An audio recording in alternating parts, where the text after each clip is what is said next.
Assalamu alaikum. Today I'll be reading from my book Muslim Dating Apps 2024 Personal Stories from a Muslim Girl Who Tried Them, written by Discovering Clouds.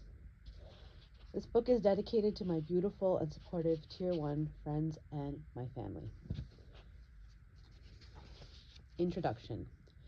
You've heard of dating apps downloaded at the tap of a finger. Swipe left and right, or click yes or no across an endless stream of photos. You may have heard of Muslim apps and websites geared to bring together those of the Islamic faith. You may wonder, is it right for you? Are these halal, meaning permissible? You may even happen to be single and Muslim and tech savvy.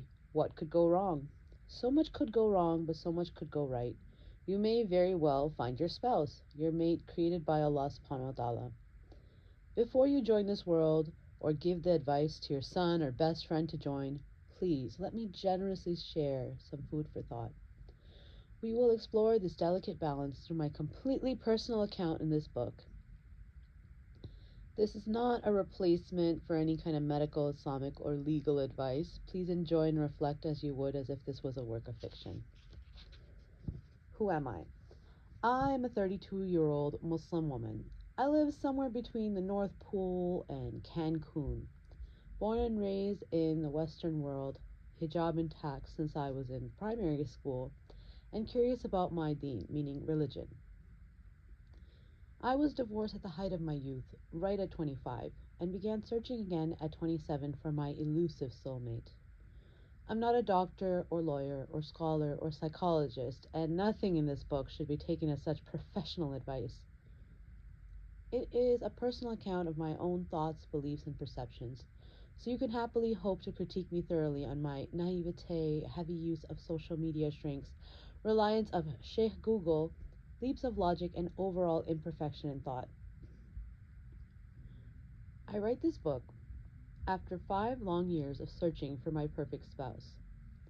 I hope to bring perspective, amusement, and share my misery with you, dear reader.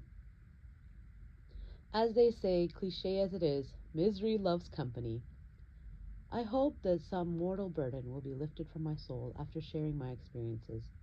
Then, at long last, I'll be free from the chaos of my mind once this book is complete. Perhaps in sharing my thoughts, I will give a snapshot in history to this unique moment after COVID 19 swept the earth and provide insight to my fellow humans on what to expect on Muslim dating apps. It is not easy being Muslim, something akin to holding a hot coal in your hands. With 9/11 rocking our world in 2001 and making Muslims and Sikhs the pictures of bearded evil, somehow still those endless stereotypes led many Westerners towards Islam. However, it made beardos and hijabis stereotyped for decades as backwards and violent. We still fight for our religion and identity. Then COVID 19 pushed us into isolation with a worldwide pandemic. It took loved ones from us and stopped us from going to beloved community events and masjids. We finally rejoice when many events return in 2024. However, that community connection we crave disappears at the slightest sound of a cough. We still fight our fears to reconnect with our loved ones. And finally, 2023 came to crush us in our mind and soul. Images our eyes can never erase. The harrowing events of October 7th brings to light 75 years of injustice faced by our Palestinian brothers and sisters. Our workplaces, corporations, and media ignoring a genocide for months. Meanwhile, Muslims, Christians, Israelis, Jews, Holocaust survivors, and fellow humans flooded the streets of the globe demanding justice and an end to the genocide and apartheid of Palestinians. South Africa bravely went to the international court and made the splash we were all thirsting for. It's still trickling on, slowly being acknowledged by every nation. However, the world woke up. We still fight to donate more and gather more attention on this injustice. With our words, our emails, our marches, our dancing and teaching, we fight with love and faith for the most important thing, peace. One thing that helps with all this struggle is having a spouse and family to strengthen you. That's what we all crave, a healthy love in our life. Quality relationships make our lives better, alhamdulillah, meaning praise be to God. One last disclaimer for this book is that I will not be naming any real names of people or any specific applications or websites. Any seeming connection with either specific companies or people is by chance, not intentional, or a mistake. Now, to start, as any good Muslim should, with Bismillah, meaning in the name of God. Here begins the series of unfortunate events that led me to the meeting of you and me, dear reader, through these black and white letters. Bismillah.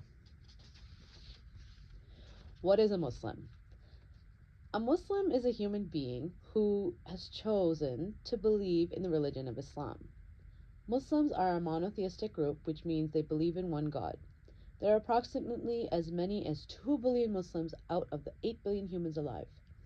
Islam is an Abrahamic faith, which means Muslims believe they are a continuation of the believers provided with messengers, just like Christians and Jews.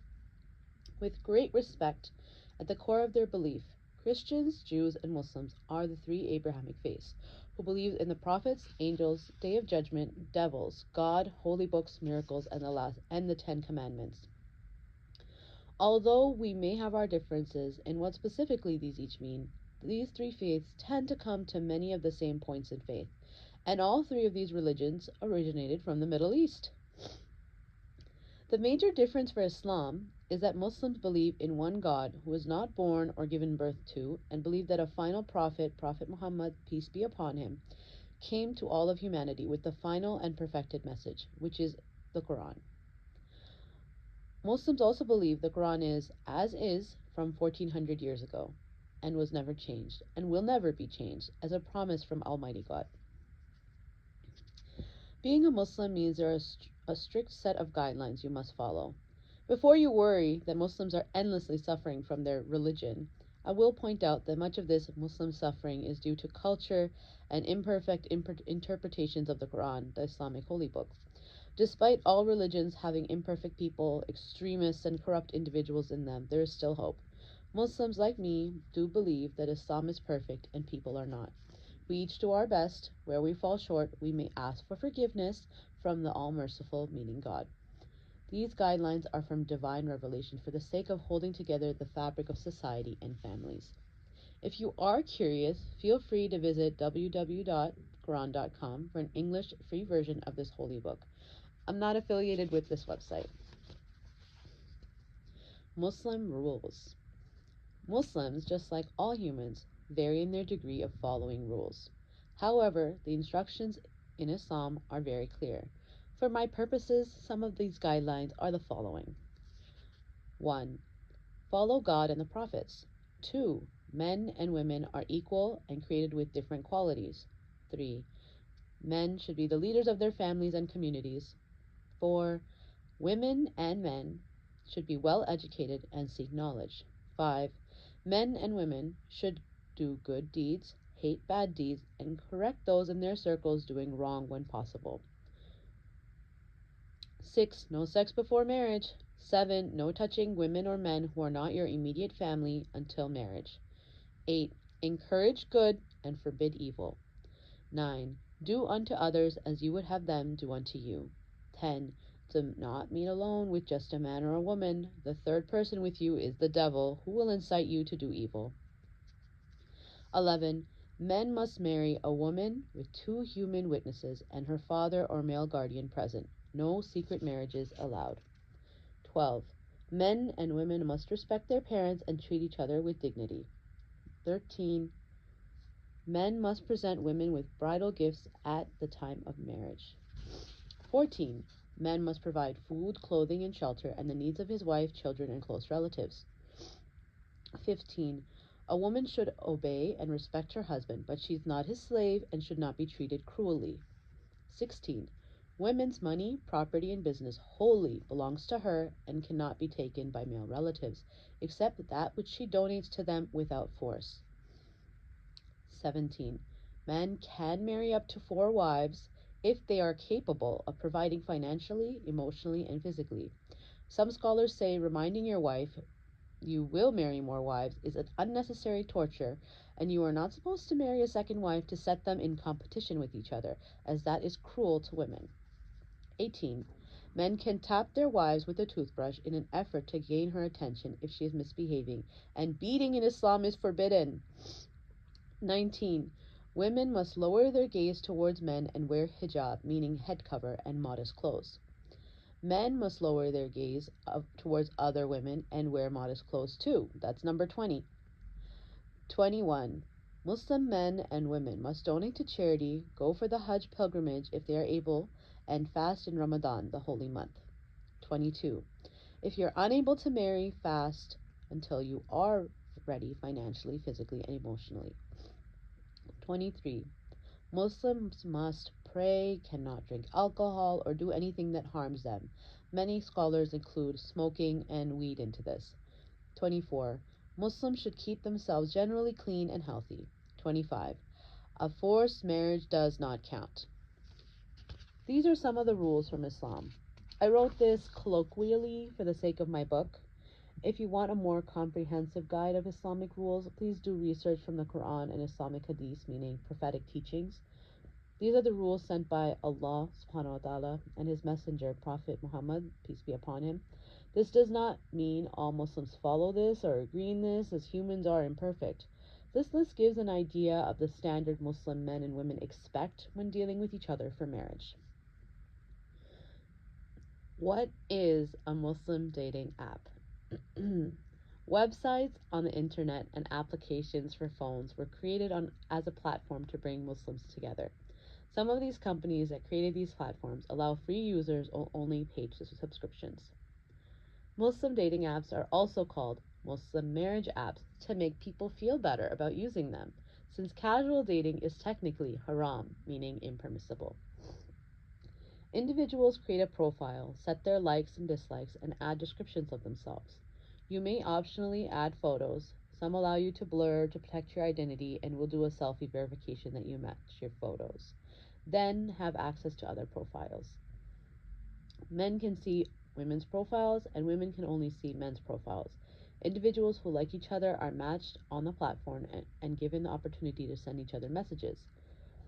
Messages are then an opportunity to connect with someone, to create a real world connection with your parents or with just each other, and voila, then you're married. If only it was that simple. These platforms often provide censoring to block swear words, inappropriate conversations, scams, and stalkers.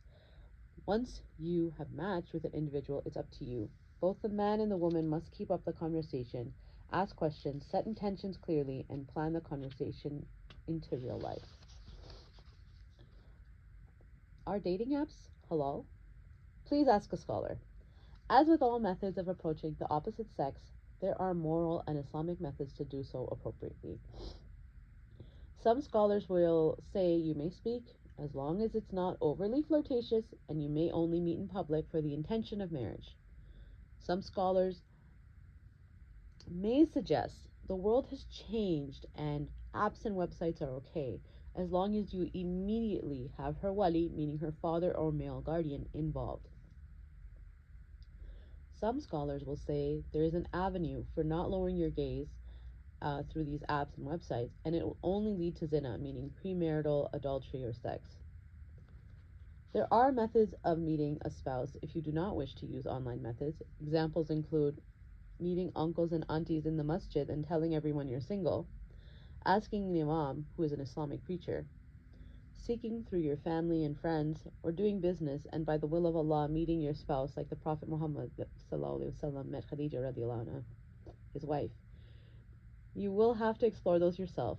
What an adventure. Dangers. The biggest danger of being online is that on the other side is a stranger you do not know anything about. Please use your discretion. The most important thing to remember as a man or woman online is your safety.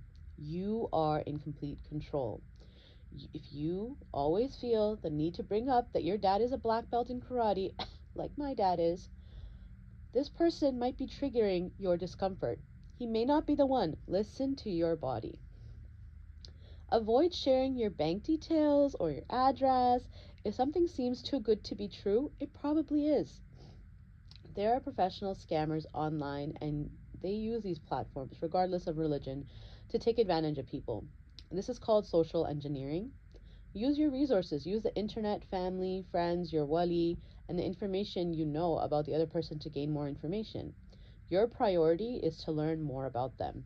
If the other person is uncomfortable with you wanting to know more about them, they may not be the right person to pursue further. If you search his name online and a news article pops up that he set a police car on fire while he was drunk, maybe he's not the one for you. It happened to me. I still don't regret running away.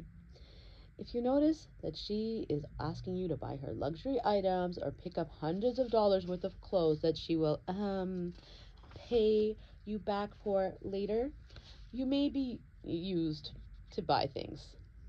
Anytime you don't know someone and they ask you for a lot of favors, be suspicious. Get the money first and then buy them the things. Usually, scammers use online methods to collect a number of willing men or women to provide them financial, physical, and emotional favors. I became friends for a few weeks with a woman. She told me she's engaged to her fiance and keeps her dating profiles open with her social media handles linked. She was incredibly beautiful and self obsessed. She used these men from social media to send her food through delivery apps. She would listen to them talk for hours and then she'd complain she was hungry. Sorry, she would listen to them talk for a few minutes and then she'd complain she was hungry. This was her method to manipulate them to send her food. And then she taught her younger sister to do the same. I listened to her stories because I was in shock. Okay, fine. I was also curious. Don't judge me. Hearing her talk about using men while she had a fiance made my stomach turn. I ended up blocking her for being toxic. I do not want friends like this. You need to stay safe and surround yourself with good company. Do not send photos you are not comfortable sending. Imagine every single photo you share will be available to your parents or the whole internet as a rule of thumb. Do not send messages or express feelings you do not truly believe. Men and women online are not entitled to sexy texts or photos from you just because you like them. Imagine they can share this with anyone and even screenshot everything you say. If someone truly likes you, they will respect your boundaries, even outside of Islam. A rule of thumb in dating is that if a person rushes you, they are probably using you. Just imagine you send or say something and you do not marry that person. How sad would that be? Instead, save your amazing charms for after your nikah is complete in your life. It's not your purpose to be naive and trust people right at the first conversation. Use the amazing brain you've been gifted by your Creator. Trust means you start at a base level. You build it over time or lose it over time. This should take months. Trust does not magically build over a few days or weeks.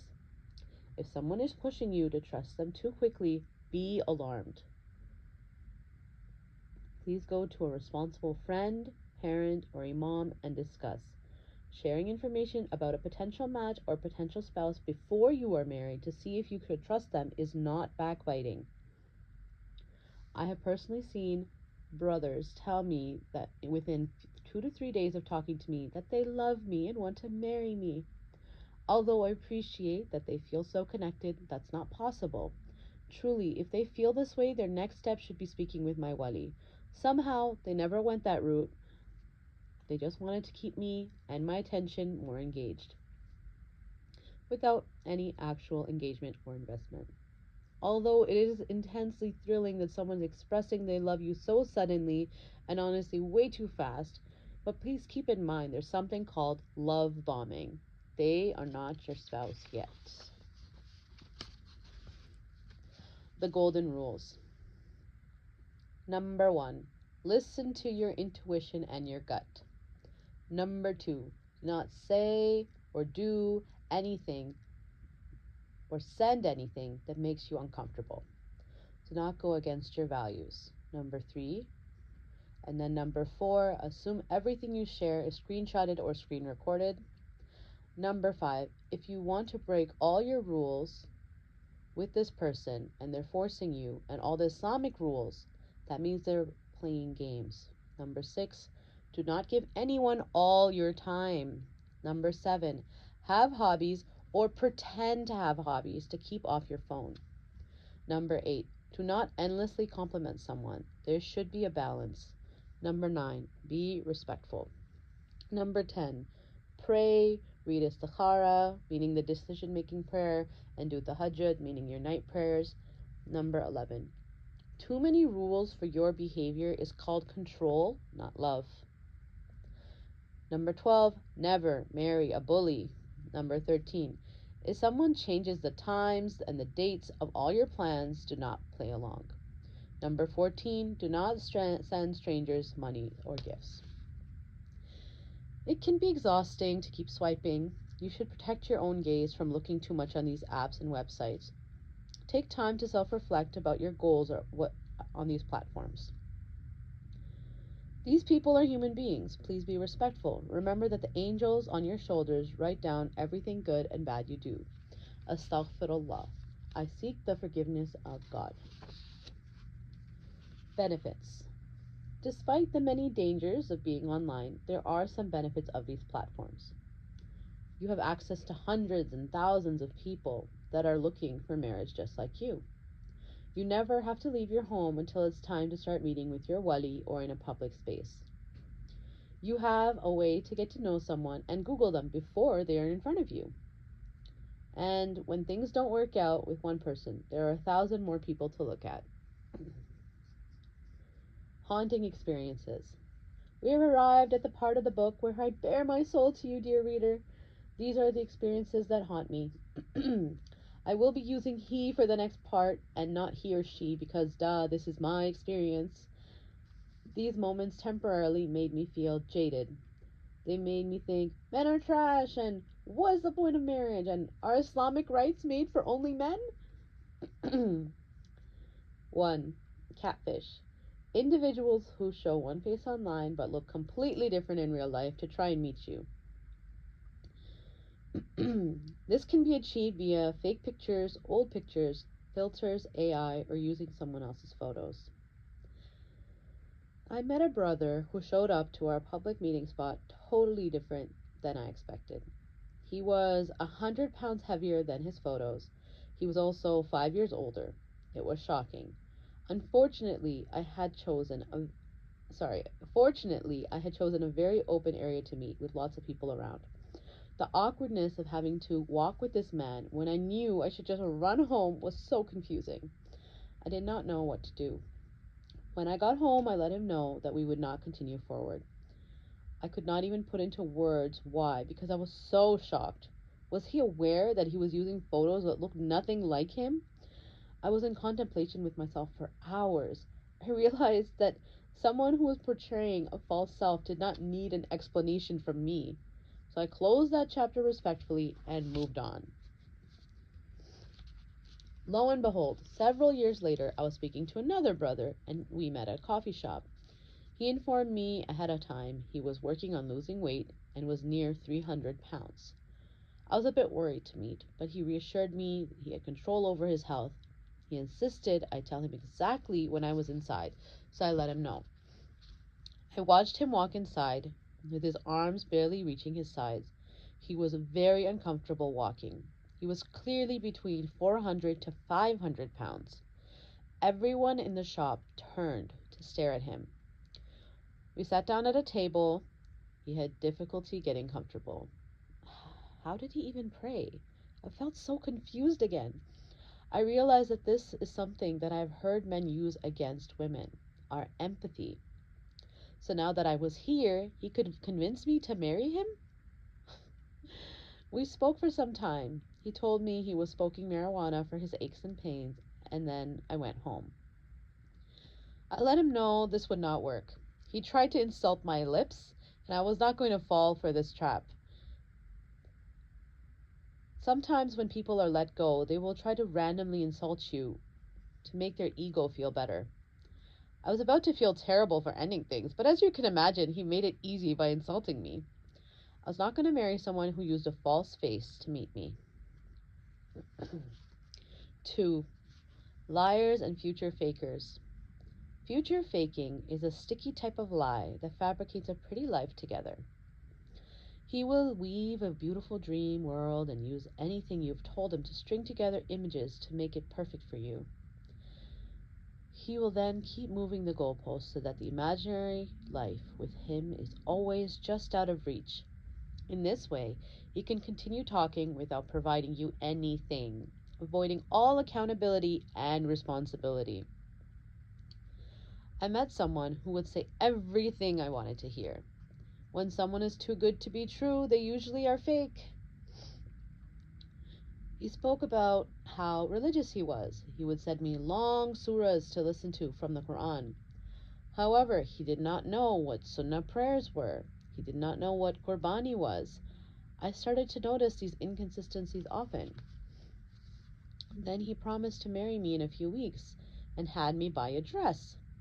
When I asked for payment, he said soon. When asked when I would meet his parents, he delayed it for 2 months. At that point, my father invited them for dinner, so then he had to bring them. My father spoke with the brother. He realized the business the brother had started did not keep him busy or make much money. My father told me not to talk to him for too long on the phone. It seemed like he was too free and idle. My father was right. The brother would call me non-stop. See how important a wali is?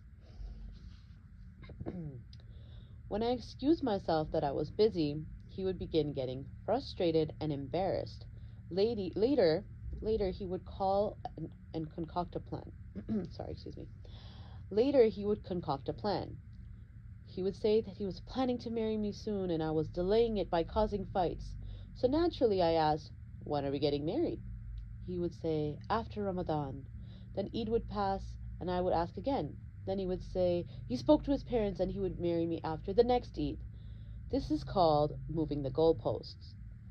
The brother decided these goals himself and moved them himself as a way to manipulate me for not complying because I would not stay on the phone non-stop. This type of punishment is common for narcissists, a type of personality that uses your good or bad attention to supply their ego with energy. It is a way to play with your hopes and keep you hooked. He also liked to cherry pick Islam so that the rules applied to me and not to him. For example, he wanted to do a nikah in secret with an imam, without my parents and without 2 witnesses. When I insisted I needed my wali and provided hadith that witnesses were required, he said that women with high mehers, meaning bridal gifts, were trying to use men. Somehow he convinced me to lower my meher, to 0, so then the brother said we would get married right away. And he was speaking to his mom about having our families together. Suddenly, he had an issue with the imam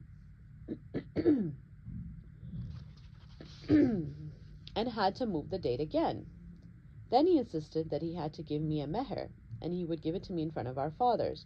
As you can see, each factor was disappearing and reappearing in the scenario. The purpose of this was to keep me mentally engaged with him. Meanwhile, he did not actually provide me a promise or a ring or a direct proposal. This future faking allowed the brother to have my full attention while he was not accountable to anything. There were a few months of this back and forth and disrespect. I could see my parents and myself were exhausted with the fake promises. I let the brother know that I was not interested in speaking further, as relationships must have mutual respect. I said that if he wanted me, he had spoken to me enough, and he had my father's number. That was the most exhausting situation I have ever been in. 3. Players. Some individuals are not that religious and do have a lot of girlfriends in their past. They idealize the idea of a pure Muslim girl or a virgin who they can then ruin.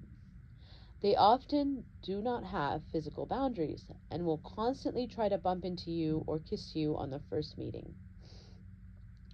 For example, I met a pilot who was very interesting. He said he prayed and fasted and his family was very religious.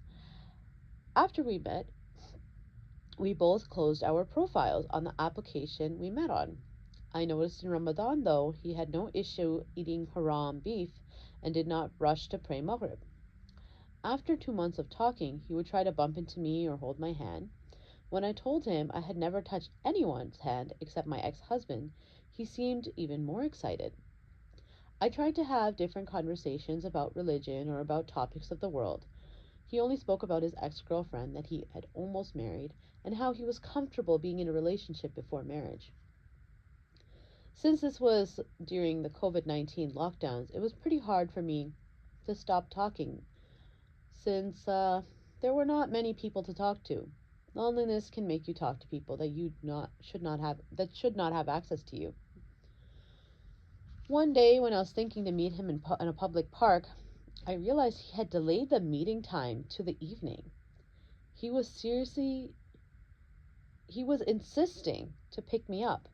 I realized I had been silly to think he was seriously considering me for marriage. He was trying to get me alone in the dark. He knew I liked him, he had girlfriends, and he was willing to talk about them, and he never prayed. How could I be with someone who did not match anything I did religiously? Now he was trying to come to my house so late. I just opened the application we had met on and saw that he had reopened his profile and updated it with new photos. He was already moving on. Then I told him not to contact me anymore and did not meet him again. I could not be with someone manipulative, not religious, and who was already looking for another girl. Clearly, he was interested in finding someone who would do a zina with him. 4. Alims. Some brothers are alims, meaning Islamic scholars, or hafiz, memorizers of the Quran by heart. Although I admit it is my dream to marry someone who might help you to go to heaven, this does not mean they are perfect, dear sisters. At times they are plagued with the same issues as the rest of society. You must evaluate yourself, and with some help from your wali, if someone is truly religious and honorable in his character. I once met a brother who was very skinny and had recently arrived to the country I lived in. He was a hafiz of Quran and intending to be an Islamic scholar. He was a bit of a fob, fresh off the boat. He was applying for jobs to be an imam at a masjid. He even sent me all his diplomas right away. I met him in a public space and he told me that he was not interested in marrying me because I was divorced, unattractive, and chubby. As we walked, I became sad because now we had to walk back to the park entrance together after what he just said. He then insisted that perhaps he could continue speaking and we could be friends. I told him there's no friendship between men and women in Islam. I told him there was no compulsion to marry someone if you do not like them. He then tried to walk closer to me and I moved away. When I got home, he continued trying to talk to me. He said he would love to marry me secretly so we could each fulfill our desires. Seeing as he was an alim, he could do our nikah and it would be done properly. I was so shocked that he was claiming to be learned in our religion. I told him not to contact me and blocked him. He then contacted me through a new number over the next few weeks. He kept changing his numbers. He kept insisting that he was so attracted to me and he needed to marry me. He also insisted I do him a favor and marry him so he could get citizenship. Help a fellow Muslim out. He told me I was intelligent, like a man. I told him that if I was like a man, perhaps he would be more comfortable with a man. That made him quiet. And then I told him if he contacted me again, I would call the police. I was absolutely horrified. He was trying to coerce me. Being insulted and then also manipulated is a strange occurrence. I would never like to be with someone who had no respect for me and was very comfortable putting me in awkward, years-long situationships for his own benefit. Not to mention making up religion for his own benefit. 5. Mama's boys. This is the classic conundrum that women face. and when they are looking for a husband. They want to find a man who loves his family, but you still want to see that he's in charge of his own life. That clear separation of son and man that indicates that he can be a leader in your life, the imam meaning leader of your family. I spoke to a brother who was doing long distance trucking. He seemed to have a lot in common with me. After a few days of speaking, he let me know that his mother was one of his closest friends. At that time, I was happy to hear that he was close to his mom. Then, after some time, he let me know that his mother had some issues with my divorce. She was concerned that I would not be a good fit for his family. So, without asking me, he gave her my number and she called me out of the blue. His mom told me bluntly that she believed that since I was divorced and lived alone, my parents and I must fight a lot. She was concerned that I would be combative and said her house had never seen fighting and she did not want me to live with them. I was shocked and began to cry from her cruel words. This woman did not even know anything about me, and this brother had let her unleash her wrath randomly on me. She began to apologize and invited me to her home. She said I'm probably not that bad and seemed nice. I pulled myself together and told her there was no compulsion. I just really was shocked at what she said. We closed the phone shortly after that. I really felt that he was more his mother's son than his own person. Really, the best way to say it, he did not feel like a man who would make his own decisions. On a later date, I saw the brother's profile show up on social media suggestions. He had married a girl without a hijab who looked exactly like me. I found that hilarious. Sometimes people are just not meant to be. Even after I moved back to my parents' home, I found that mentioning I lived alone for some time came with a lot of suspicion. I also learned that if a man cannot make his own decision, he's not for me. I would have preferred the brother had rejected me to my face rather than use his mom to hide behind. There is an issue nowadays that mothers they don't get too much attention from their own husbands. So they put all their time and energy and attention on their sons, essentially suffocating his life and his new wife's life. The couple is forced to be codependent with his mother. This makes his mother not feel alone. Although she has a husband and other children, she will force an unhealthy relationship on her son and his new bride. Sons should have a relationship with their mothers that is balanced, meaning your mother is not entitled to know everything. Marriages are a place where information is covered due to privacy. It's important for mothers to put Allah subhanahu wa ta'ala in the hearts at the center, not put their sons there. 6. Unemployed. One of the important factors for a husband in Islam is to be able to provide for his wife and children. Sometimes brothers are between jobs. Sometimes they finish school and are at odds with what they studied. Sometimes they're just dreamers with no concrete plan to ever work. I met a brother who has studied as an engineer. He told me his sisters wear niqab, meaning the face veil, and his family was very religious.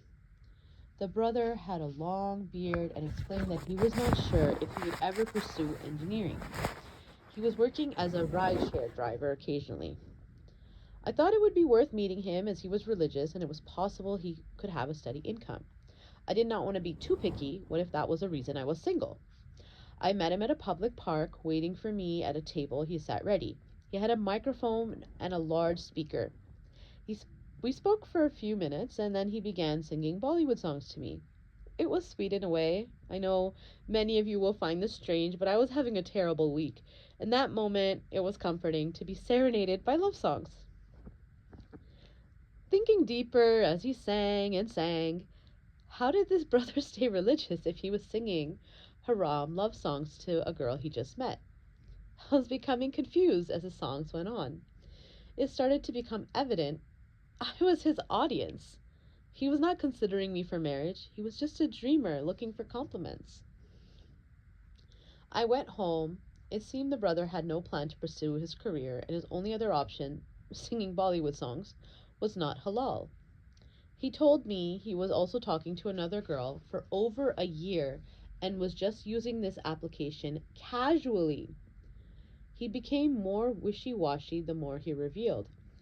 He did not ask me a single thing about me, except that did I like his voice or not? I did not see myself able to support him long term. He clearly was unable to commit to his career, women, or even to what his goals were. 7. Swindlers. These are individuals who appear rich beyond your wildest dreams. They will spend money like water. When you least expect it, they will turn to you for help for unimaginable amounts of money that they will promise to return to you. You may feel obliged to help as they have spent thousands on you. However, they will end up never paying you back. I think women should be careful to spend money on men they are not married to. If he provides a gift, you could gift him as well. However, if it becomes uneven, you may end up giving him the idea that you will be providing for him. This may not be what you want to show him. Actions speak louder than words. I found that whenever I started spending any amount of money on a brother, they would usually feel insulted or uncomfortable. I learned quickly to only reciprocate gifts and never make big purchases or pay for meals. Sisters, let him take care of you. Be gracious when receiving. If you are always trying to pay him back, that is very masculine. Men are supposed to take care of women financially. Women take care of men in nurturing and kindness. Be yourself, I learned. It's best not to try to take over a man's role.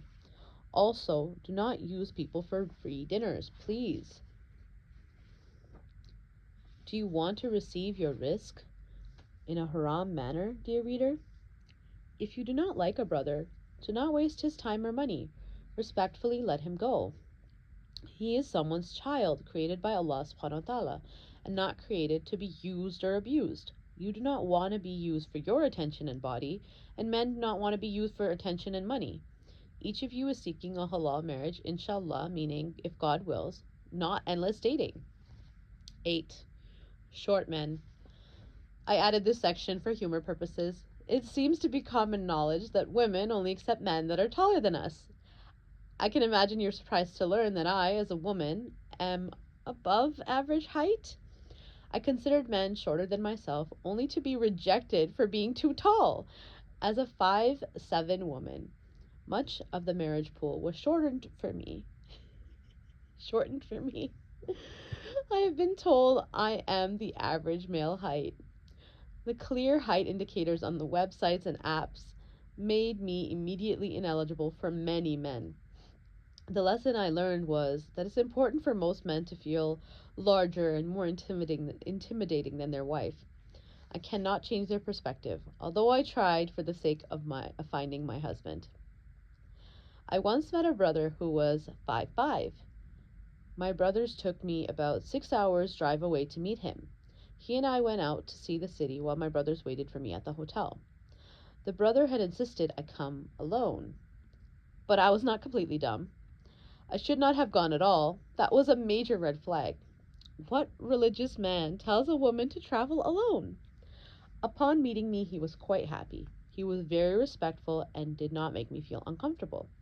He showed me how much electronic currency he had. It was in the tens of millions. He asked me my height while we were strolling around these public gardens. I told him and said I don't mind the height difference. We had a nice conversation.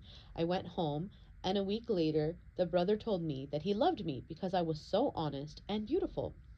Then a day later, he said he cannot talk to me anymore. He said he has to leave the country to do his dream job. I was in total shock. Thinking back, maybe he had hoped I would tell him I love him too? I'm glad I didn't say anything I did not believe. He left for France to work for his corporation in another office. 2 months later, he returned asking me why I did not contact him. Apparently, he had to return to our country because the doctors thought his mother had cancer.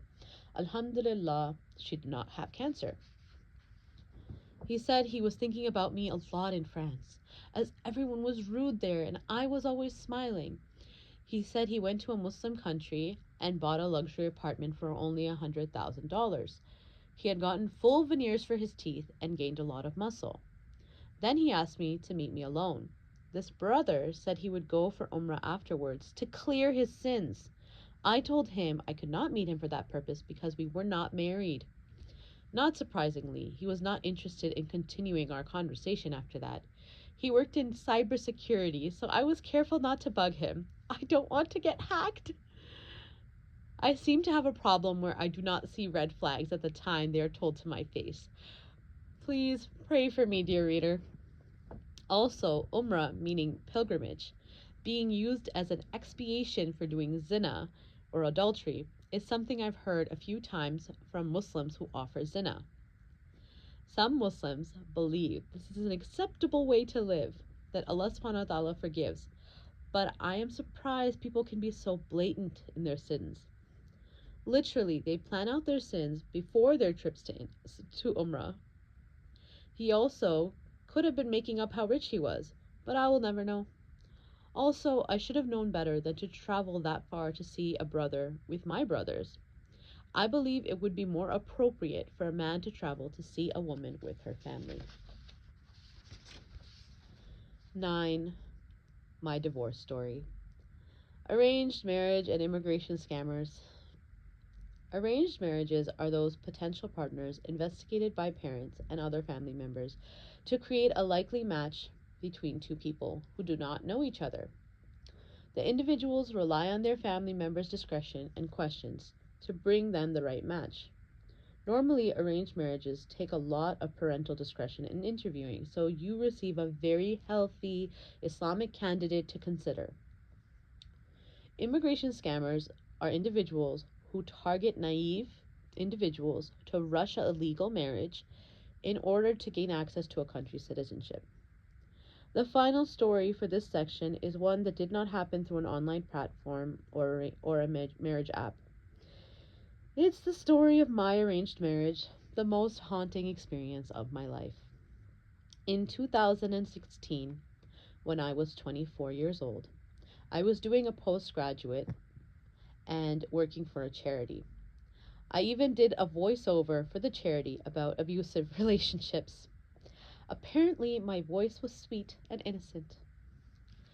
My grandmother told me, my parents, and other family that she had a close friend in the neighborhood who had a nephew. She wanted me to meet him. On October 1st, I was waiting nervously in my aunt's bedroom while my entire extended family was in the living room with this man and his parents. They were visiting my country. My aunt came to receive me so his family could meet me. I walked into the crowded living room to giant smiles. My soon-to-be husband began whispering to his father from behind his hand. I could see his smile and all his teeth. My uncle drove us to a cafe to talk alone. He waited outside and let us talk for an hour. We came home. On October 5th, he came to my home with his parents. They asked for my hand in marriage. They asked how soon they could do the nikah, meaning the Islamic marriage. I sat there shocked. His mother asked me and said, "You don't want to be my daughter? You don't want to be our daughter?" I said, "Yes, I do, but he's not saying anything." So she asked her son to say something, and he said, "For example," I asked my parents to come to the kitchen. My parents were giddy with excitement. I told them I'd be fine being engaged, but I do not want to get married that fast. They insisted I should marry to make the relationship halal. Although there was no rush to be with him, as we weren't meeting alone or going to be in the same country, our guests left home that evening. At night, my father received news from back home that his elder sister passed away. We drove to my grandmother immediately. May Allah subhanahu wa ta'ala grant her Jannah al-Firdaus, the highest level of Jannah. The next 3 days were for grieving. Every single day, my in laws to be visited my grandmother with food, with other grieving visitors. They were convincing her my aunt who passed away would have wanted me to marry as soon as possible. They wanted to hurry with the marriage. My grandmother, in her pain, told us all she's putting a stone on her heart, and I wish she didn't. And she said that my marriage should go on because that is what my aunt would have wanted. Meanwhile, my work was holding an event that week, and I was in the middle of my midterm exams and projects. Although I did not know my aunt very closely, it was the first time I had experienced death. I had never seen my father and my grandmother so distressed. I had never been more overwhelmed in my entire life than the week I got married. They took advantage of our bereavement to manipulate my grandmother. As the saying goes, haste is from Shaitan, meaning the devil. My in-laws took me that week to find a dress. They bought the first dress I tried on, which was the dress on the mannequin. They dropped me home. I was at a loss. My aunt had just died. I was in the middle of exams for my dream program. I was in the middle of a high pressure work environment, and the event was upcoming, and I was getting married in a few days? Why? Why am I so sad? My parents and siblings seemed to disappear overnight. No one was around to talk to. My mom had told everyone not to convince me out of the marriage.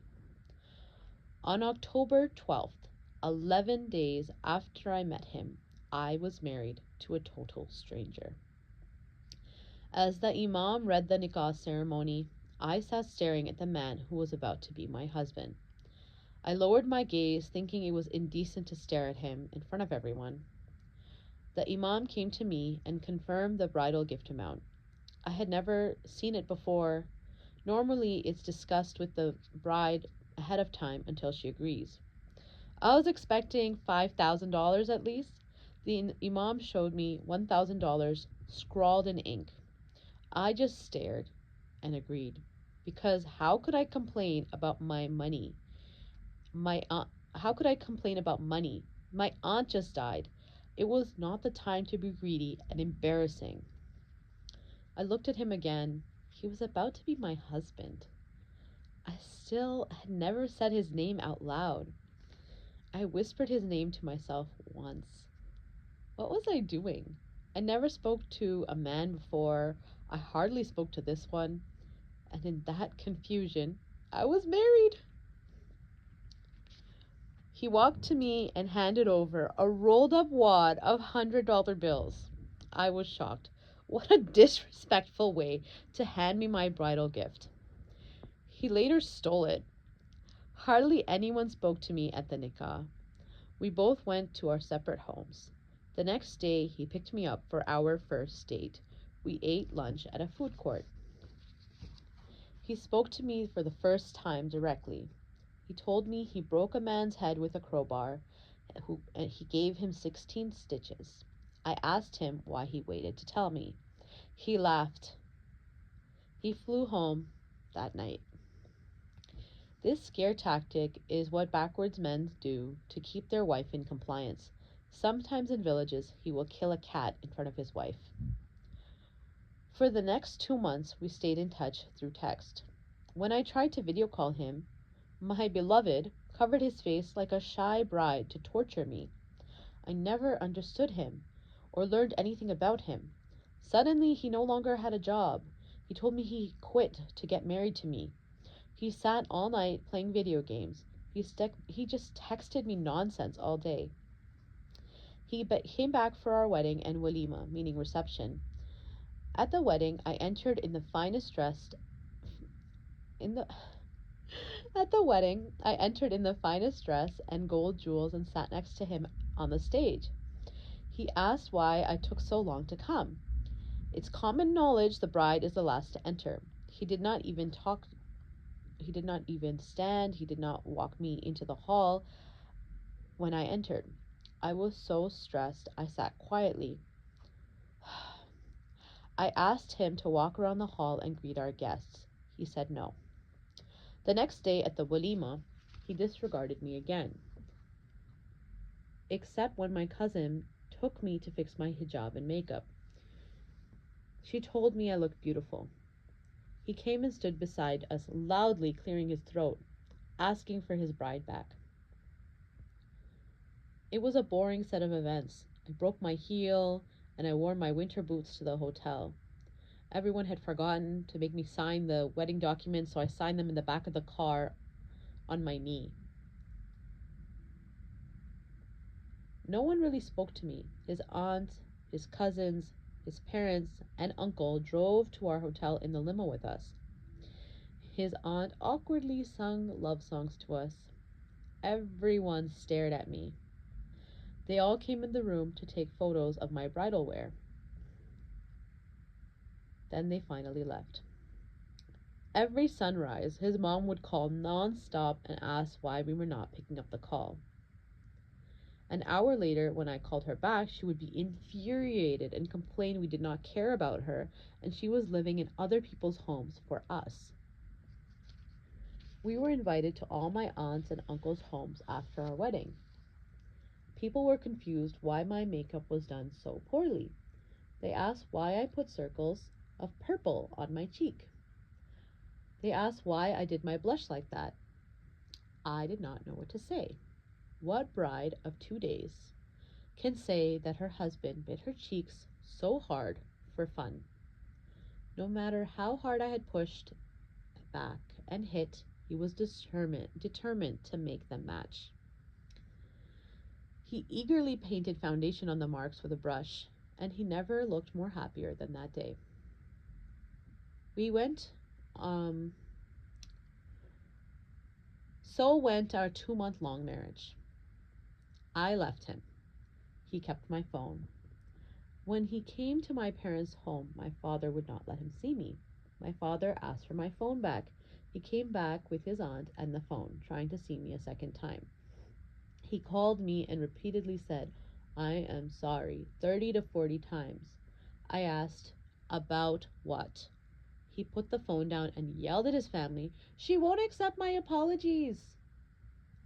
He flew back home without telling me a few days later. He demanded that I come to him. My mother realized the truth. His parents were desperate for us to reunite.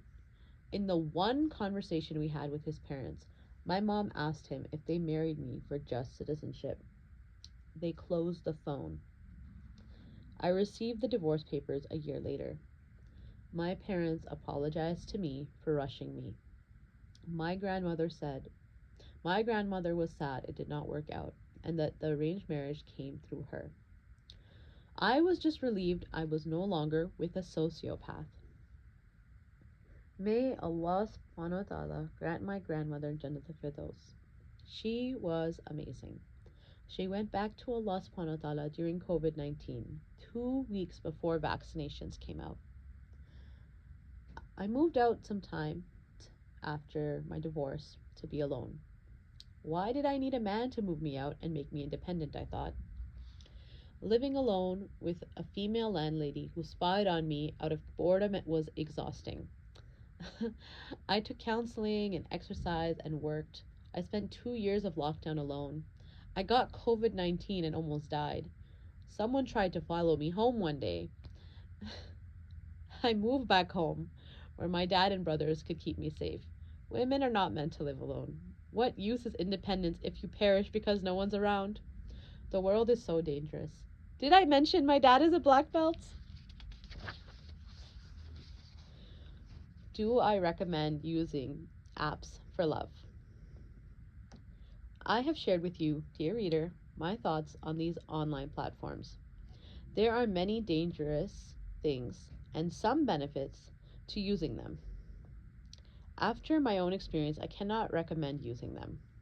The issue is that although these men and women can appear to you in any way outside the apps, the online part of it makes it anonymous and disconnected from Islam and reality.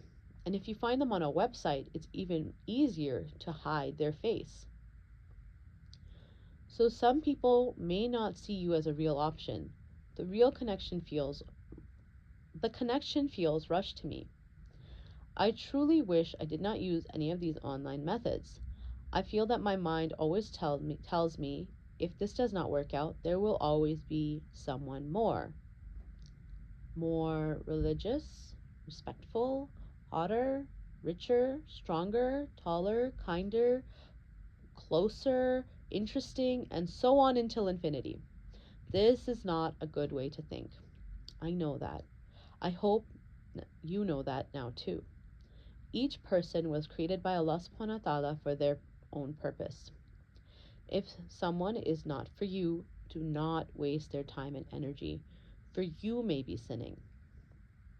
Be gentle and respectful and take your time to consider each potential suitor or girl appropriately. Do not rush. Some scholars are coming up with new online platforms to reduce the fitna, meaning bad tests for the community. However, it is to be noted that we are responsible for our own deeds and choices. You need to choose what works well for you. I personally know 3 beloved sisters of mine who found their spouses through these online platforms. Therefore, I cannot say that they don't work. Alhamdulillah, these men and women are very happy. MashaAllah, meaning God wills it. Allahumma barik lahu. May God bless them. Feminism and Islam. The debate is on. There is a rising obsession with conflating Muslim women with being too feminist and Muslim men as being emasculated. The easiest way to say this is that there's a huge movement against Islam. Feminism used to mean equality and equal respect to men. There is nothing wrong with that. Men and women are created equally, but different. Women do not need to compete with men and try to emasculate them. We are created to dwell successfully in our own strengths and spheres. Now, men, women, and online personalities say that feminism is having your own income, disrespecting men, not wanting to marry, being promiscuous, using birth control, having lots of intimate partners, and not being interested in having children. These online personalities may also say that a feminist woman will wake up at 40 or 50 years old and realize she wasted the chance at true happiness, which can only be achieved by the traditional family structure. This debate can go back and forth forever based on feelings and ego. However, let us focus on what Islam says. As my sister and brother in Islam, online personalities that are not scholars are just making stuff up, similar to how I made up this entire book in one day. I am not a scholar, and neither are they. You have a responsibility to ensure your mind is not poisoned by social media. Please go read Surah Nisa. It's a chapter about women in the Quran. Study what your religion says is the truly feminine and the truly masculine. I find when reviewing this debate online, men and women just end up stereotyping and hating each other. The comment sections are filled with unhealed anger toward the other sex, and there's limited respect or use of Islamic language. That does not seem productive for us Muslims if we're going to increase the ummah, meaning Islamic generations. We have etiquette on how to speak to the opposite sex. Where did that go? We are classy Muslims. Let's break it down. Women in Islam are allowed their own income and businesses. This means that women are doing halal business when they do not flirt with men and dress decently when interacting with men. Basically, any halal income should be fine. You should ask a scholar for specific.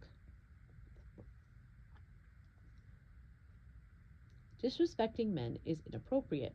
Men crave respect, and women crave love, kindness, and acceptance in their own kind of respect. Putting people down is not in our religion. It can even be emasculating. Disrespecting men for no reason does not increase a woman's respect. It just makes everyone uncomfortable.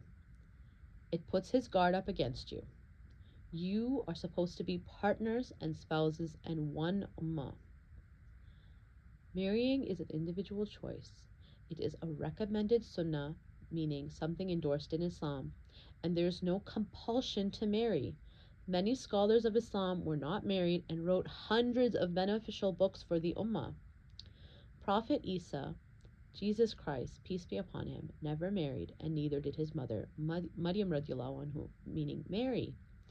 Please do not demonize someone if they cannot get married or do not wish to. Being promiscuous is also not part of our religion. Men need to stop asking women for zina, and women need to stop agreeing to meet men in dark places where the zina can happen. It takes two to make promiscuity common. Let us please be aware, dear brothers, that blaming only women is not going to solve the promiscuity problem. As per economics, if there is no demand, there would be less supply.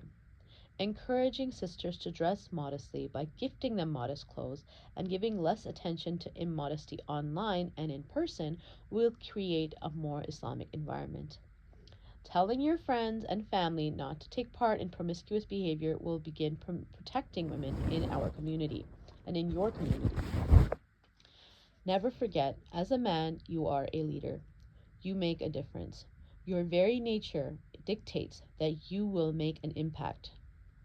If the Muslim community has a high percentage of porn addicts, and we are also the same community saying women are promiscuous, are we all hypocrites? Please give less attention to what you hate and encourage goodness and modesty. Also, a woman not wearing a hijab does not mean she is promiscuous. There is no compulsion in Islam. She is still Muslim. If you want to pray for your hijabless sisters, please pray for her. Gift her hijabs or gift them to her male relatives for her, if you're not her brother. Do not forget, she may pray more than you. She may give more to charity, and she may go to a higher level of Jannah for her good deeds. Demonizing sisters who do not dress perfectly is like demonizing men who cannot grow a beard. These things are not in our religion.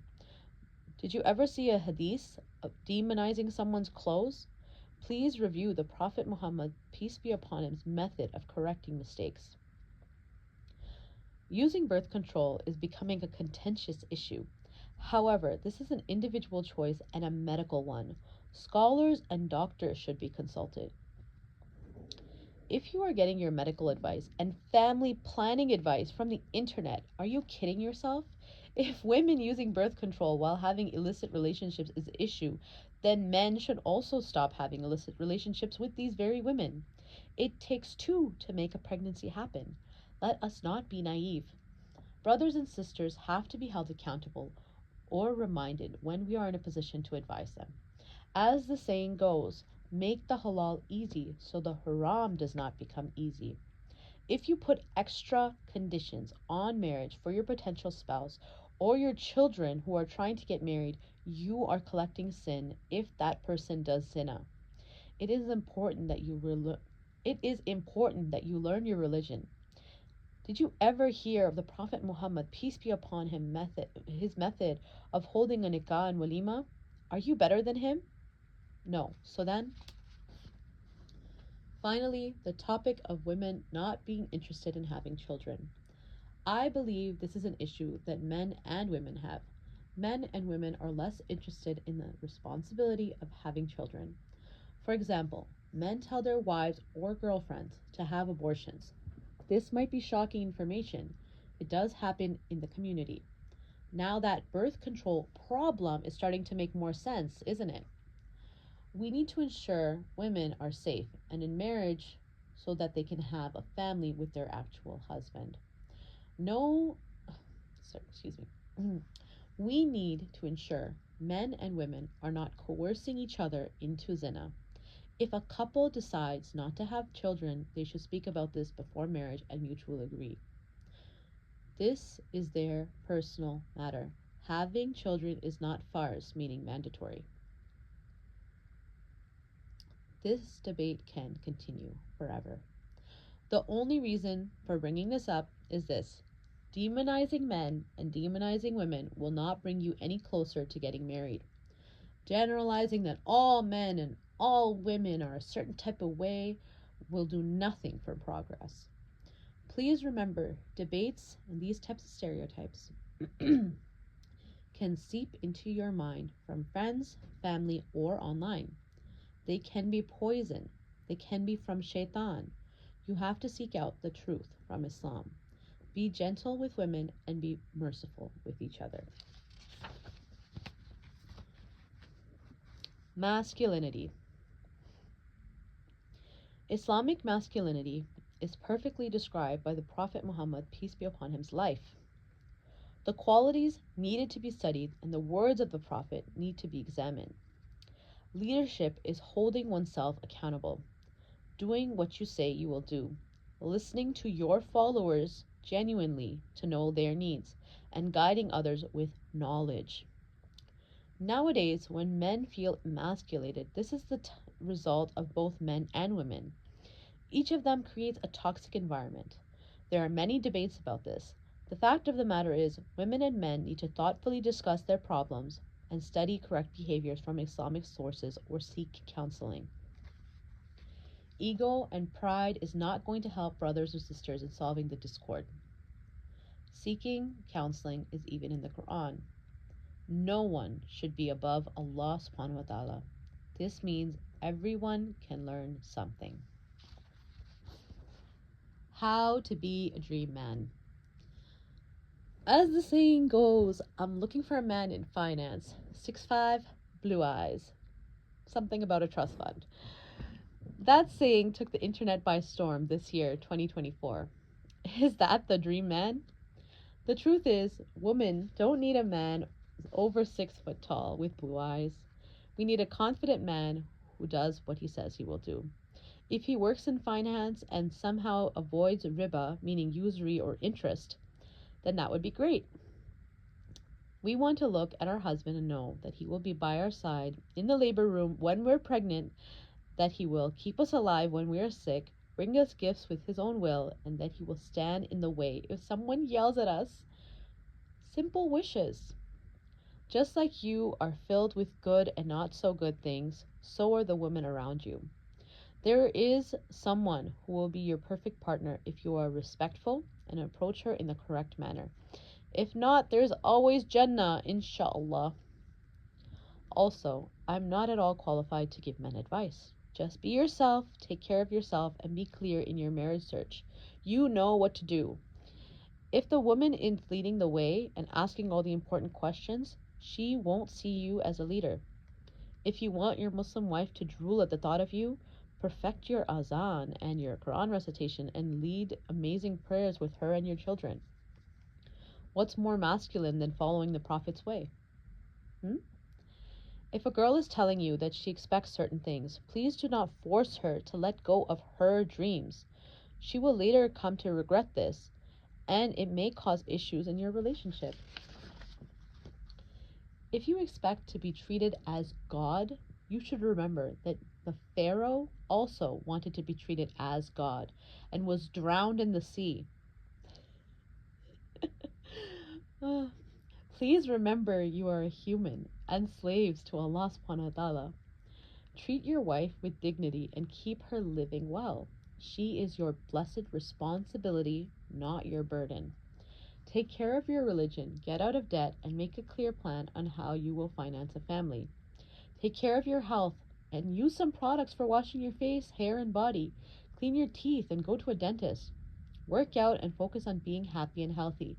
Fill your mind with good things like Islam, research, and prayers. Keep yourself with good company. Pray and go to the masjid. Think good of others, be merciful, and be respectful. Be your best self today. How to be a dream woman. Now tell me, princess, when did you last let your heart decide? Every woman wants to be her husband's princess and queen. The truth is, men are willing to take care of women like a princess. Sometimes, though, women do not have princess-like behavior. We have to ensure, as women, that we are being respectful, modest, and clear in our intentions. If you do not like a brother already, please do not lead him on and waste his hopes and dreams. If you wish to make your meher very high, dear sister, that is your choice.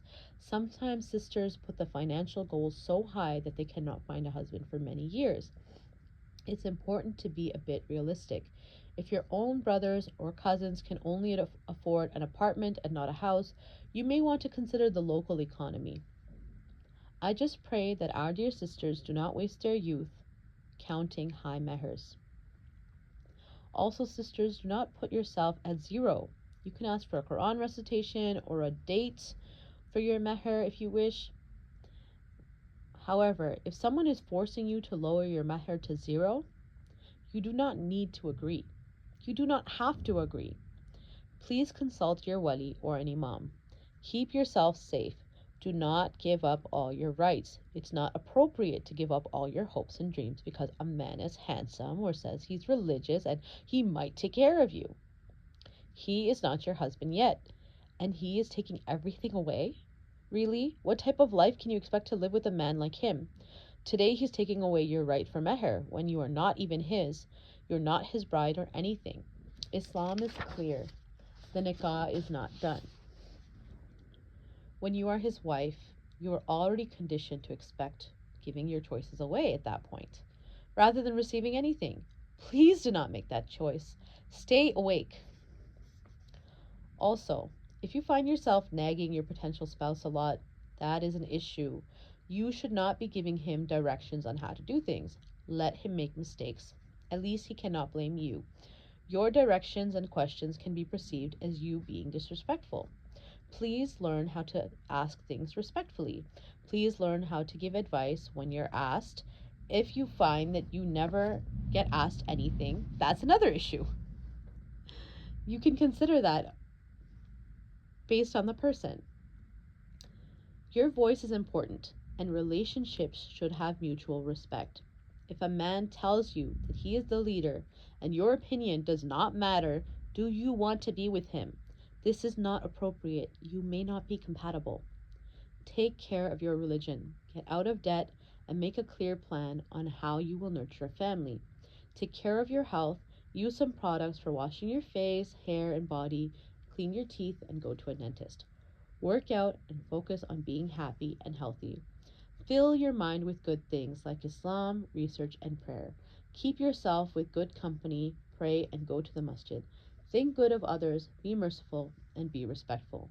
Be your best self today. How to deal with loss. During this process of finding a spouse, there is a great deal of loss. Sometimes you lose friends who do not want to hear about it. Sometimes you lose loved ones. Sometimes you lose a potential match you really wanted to marry. Remember that Allah subhanahu wa ta'ala is the ultimate attachment. What hurts now, time will heal. You cannot hold on to this other person forever, as they were not meant to be with you forever. If you feel you are becoming very obsessed with the thought of someone, you may want to research the word limerence.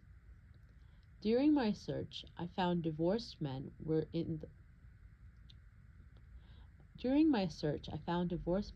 the most in pain emotionally, brimming with trust issues and depression. I sent 5 divorced men to counseling. There were many more who did not want to go. Counseling is not something you have to reveal to people if it hurts your ego or sense of confidence. Please, talk to someone. Talking can heal.